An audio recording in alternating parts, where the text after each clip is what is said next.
चलो महासागरों में महाद्वीपों का विस्तार। आज अपन अध्ययन करेंगे महाद्वीपीय प्रवाह है। किसके बारे में अध्ययन करेंगे आज? महाद्वीपीय प्रभाव। महाद्वीपीय प्रवाह मतलब महासागरों और महाद्वीपों का वितरण किस प्रकार से दिया गया है। शुरुआत के समय महाद्वीप और महासागर की स्थिति कैसी।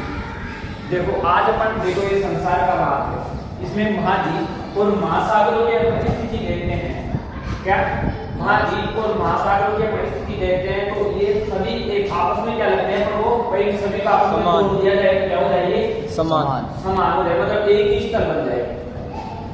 जैसे मान लो अफ्रीका को किसमें जोड़ दें, ये उत्तरी अमेरिका भाग है, उत्तरी अमेरिका, दक्षिण अमेरिका, अफ्रीका, यूरोप, एशिया और ऑस्ट्रेलिया।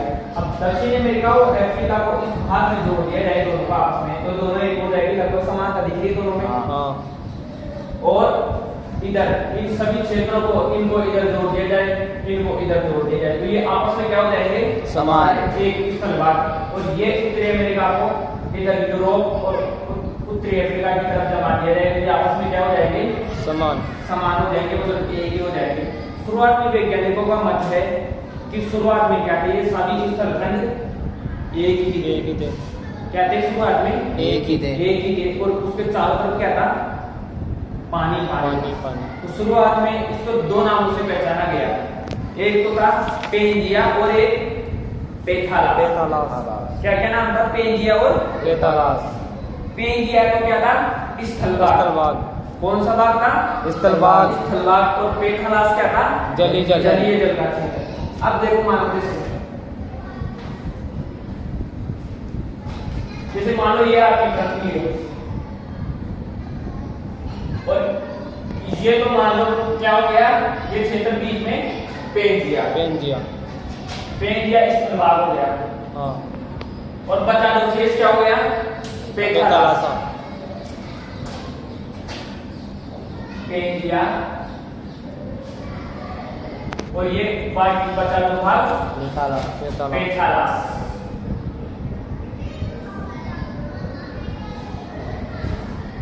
मतलब जो स्थलभाग का तो किस नाम से जाना गया? पेंजिया।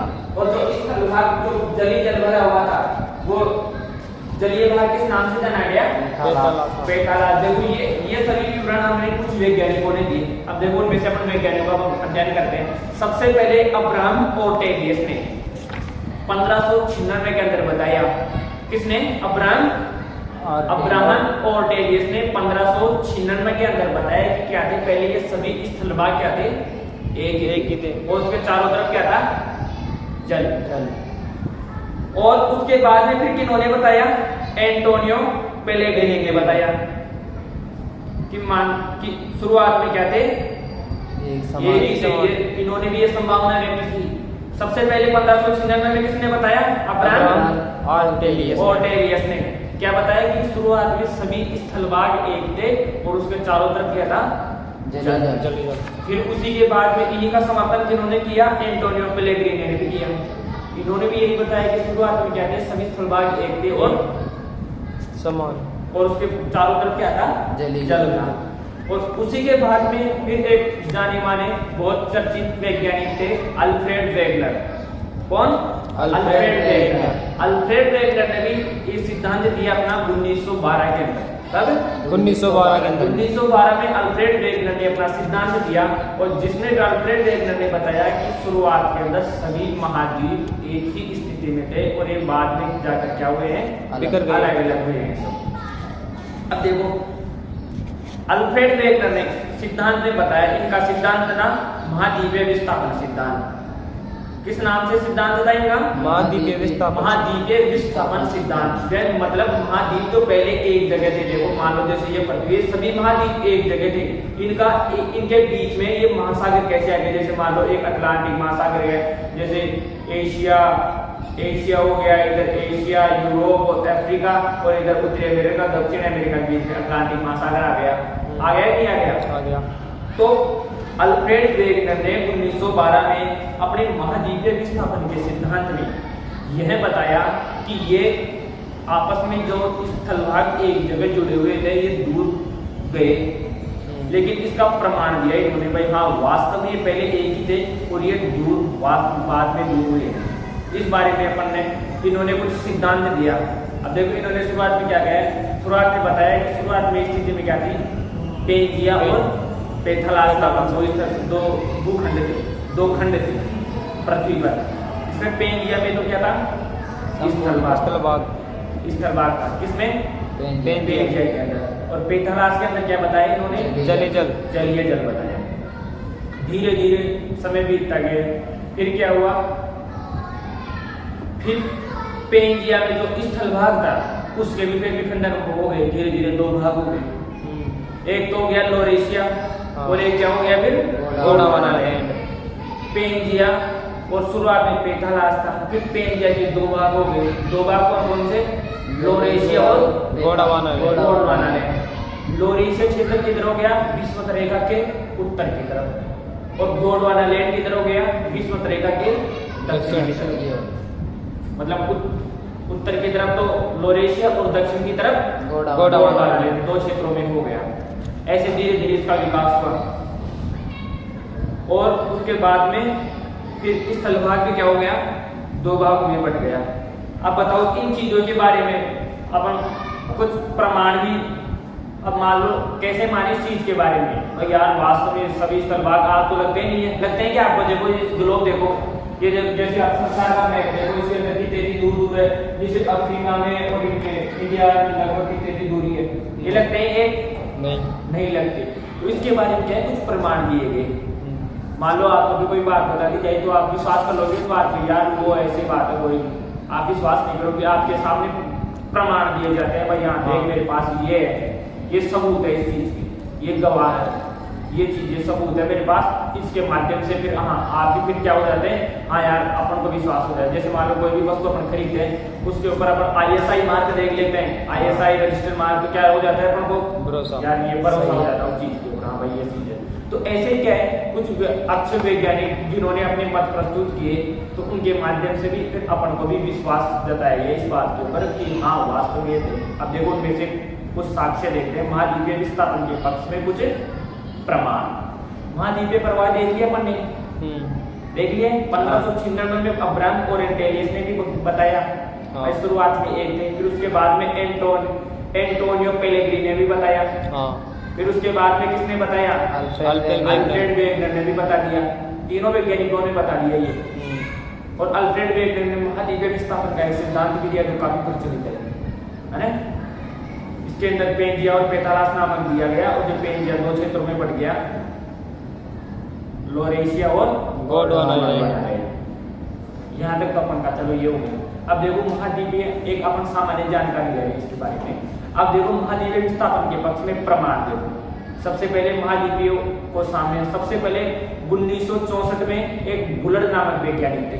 कौन, बुलर नामक के वैज्ञानिक थे। 1964 में इन्होंने बताया, क्या बताया कि एक कंप्यूटर में एक एनिमेशन के माध्यम से, एनिमेशन कहते हैं जिसमें आप कोई भी गेम खेलते हो, है ना, गेम खेलते हो, कोई भी चीज़ों को भी खेल के वापस जोड़ते हो, तो इन्होंने एक कंप्यूटर के अंदर एक काल्पनिक एनिमेशन के माध्यम से एक ये पाया कि स्थलभाग के एक जार फेदम गहराई के ऊपर, फेदम क्या है, नापने की इकाई है, दूरी मापने की इकाई है समुद्रों में, गहराई मापने की इकाई। तो 1000 फेदम नीचे की गहराई को जो तट थे समुद्रों के, महाद्वीपों के तट थे, उन्होंने आपस में मिलाया, तो वो क्या हुए, लगभग सटीक मिले आपस में। तो उससे क्या जागरूकता हुई अपन लोगों में कि यार मतलब क्या हुआ, वास्तव में यार पहले एक ही थी चीज।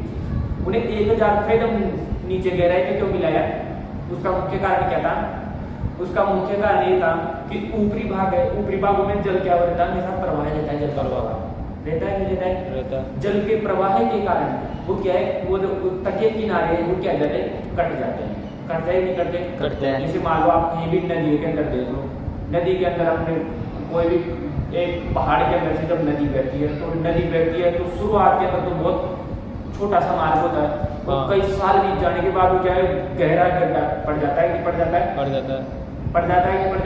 जब और कहीं भी नदियों के अंदर बजरी वगैरह रेत आती है नहीं आती, ये कहाँ से आती है, सब कुछ पत्थरों को काट के। तो क्या है, पानी हमेशा अपरदन करता है चट्टानों का, तो इस वजह से 1000 फेदम की गहराई के नीचे काटा, वहाँ क्या है जल ज्यादा स्थिर रहता है नीचे गहराई में, और ऊपर क्या है प्रवाह ज्यादा होता रहता है। इस वजह से बुल्लट ने क्या किया 1000 फेदम नीचे गहराई पे नापा इस चीज को। ऊपर तो क्या है अपरदन के कारण घिस जाती है, कटाव ज्यादा हो जाते हैं, इस वजह से 1000 मीटर। उसके बाद में एक प्रमाण हो गया ब्लड का, है ना। उसके बाद में फिर देखो चट्टानों की आयु में समानता देखी थी, एक दो एनिमेशन करके देखे इस चीज के बाद में बुल्लट ने देखा। उसके बाद में इनमें चट्टानों में आयु में समानता देखी थी। आयु में समानता किस आधार पर मापी जाती है? रेडियोमेट्रिक काल निर्धारण विधि से। किससे? रेडियोमेट्रिक काल निर्धारण विधि से। रेडियोमेट्रिक काल निर्धारण विधि से चट्टानों की क्या एक समय निर्धारण किया जाता है, जिसके अंदर क्या क्या पता लगाया गया कि ब्राजील के तट यानी 200 करोड़ वर्ष प्राचीन सेल समूह का एक पट्टी थी। 200 करोड़ वर्ष प्राचीन सेल समूह की एक पट्टी ब्राजील तट और पश्चिमी अफ्रीका तट से मिलती है।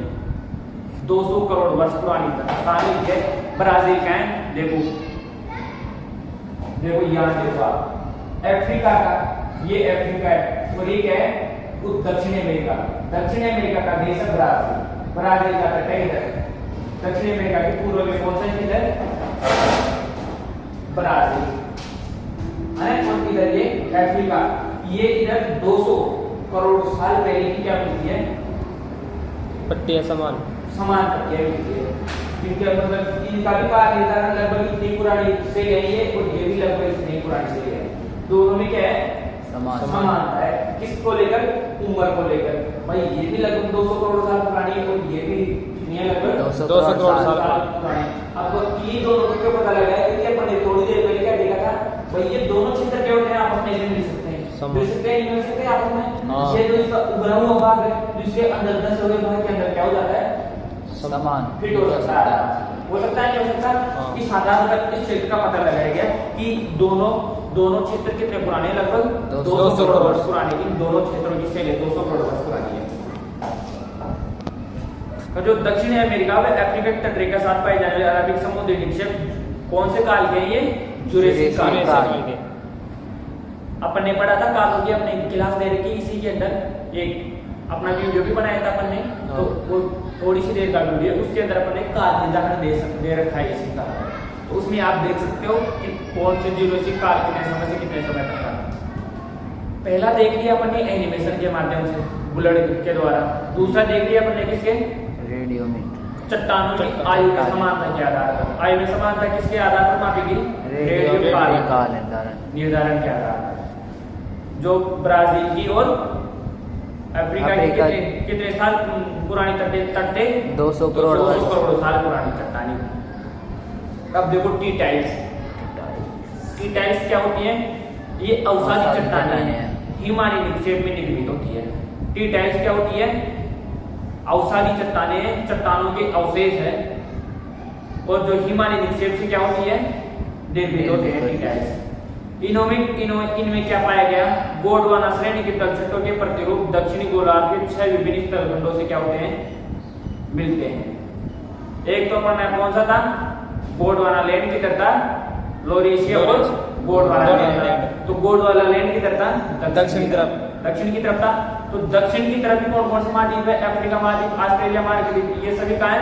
दक्षिण की तरफ। तो इनके अंदर क्या हुआ? इसी क्रम में भारत के अतिरिक्त अफ्रीका, फोकलैंड द्वीप और मेडागास्कर आर्कटिक और ऑस्ट्रेलिया से मिलते जुलते हैं।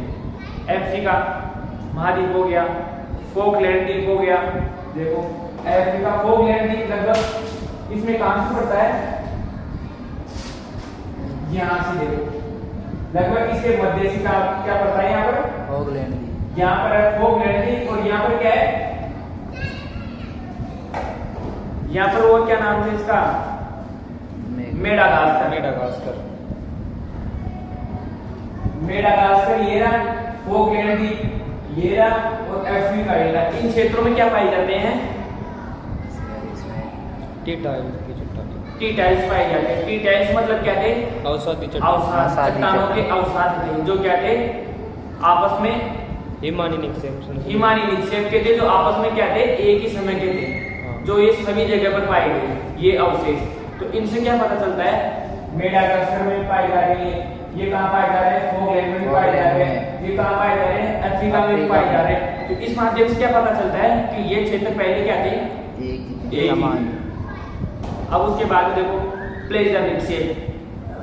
प्लेजर निक्षेप में क्या हुआ, घाना तट, घाना का है, देखो घाना है, यहाँ पे है घाना। अफ्रीका में इस जगह पर क्या पड़ता है, घाना, घाना। यहाँ पर घाना, घाना तट पर सोने के बड़े निक्षेप की उपस्थिति। यहाँ पर क्या थे, प्लेजर निक्षेप क्या होते, प्लेजर निक्षेप क्या थे, घाना सोने के बड़े निक्षेपों की उपस्थिति थी, क्या, प्लेजर निक्षेप। तो यहाँ पर क्या थी, ब्राजील और घाना के तट पर क्या थी, सोने की क्या थी, खाने पाई गई, जो लगभग जो क्या थी, अलग होने के बाद दोनों अलग अलग जगह हो गए। इन दोनों क्षेत्रों का पता क्यों लगाया गया अपने, घाना का और ब्राजील का, क्योंकि ये बाहर निकला हुआ और ये इधर से अंदर दसा हुआ, ये दोनों अगर मिलते हैं तो ब्राजील और घाना के तट क्या आपस में जुड़ जाते हैं। तो जुड़ जाने के कारण यहाँ पर और यहाँ पर क्या पाई जाती है, समानता पाई जाती है। इस वजह से यहाँ पर दोनों जगह क्या पाई जाती है, सोने के खाने पाई जाती है। इस आधार पर प्लेजर निक्षेप के माध्यम से यह पता लगाया गया है कि पहले ये क्या थे, दोनों समान एक ही थे, एक ही स्थलभाग थे। अपन ये पढ़ रहे हैं कि अपन ये पहले जो महाद्वीपीय क्षेत्र है ये पहले क्या थे, एक ही थे, ये फिर बाद में अलग अलग हुए। तो इनके क्या पढ़ रहे हैं अपन, प्रमाण पढ़ रहे हैं, भाई हाँ ये प्रमाण मिले हैं अपन। फिर उसके बाद में देखो जीवाश्मों का वितरण। देखो जीवाश्मों का वितरण में पौधे व जंतुओं की समान प्रजातियां पाई जाती हैं। किन पर, यदि समुद्री अवरोध के दोनों विपरीत किनारों पर जलवायु स्थल में पाए जाने वाले पौधे व जंतुओं की समान प्रजातियां पाई जाती है। बीच में समुद्र के दोनों विपरीत किनारों पर क्या पाई जाती है, समान प्रजातियां पाई जाती है। इस प्रेक्षण की इसे क्या कहा गया है, इसे लेमूर भी कहा गया है। देखो लेमूर किसे कहा गया है, भारत, मेडागास्कर और अफ्रीका में मिलते हैं। जैसे मेडागास्कर हो गया, ये अफ्रीका हो गया, तो ये भारत हो गया। अगर इन सभी को एक मिला दिया जाए तो ये इन्हें किस नाम से जाना गया, लेमूर, लेमूर के नाम से जाना गया। जिसे अपन ने क्या, लोरेशिया, गोंडवाना लैंड, ये स्थल भागों के नाम पड़े थे ना अपने। ऐसे ही तीनों भागों को मिलाकर किस नाम से जाना गया, लेमूर, लेमूर के नाम से।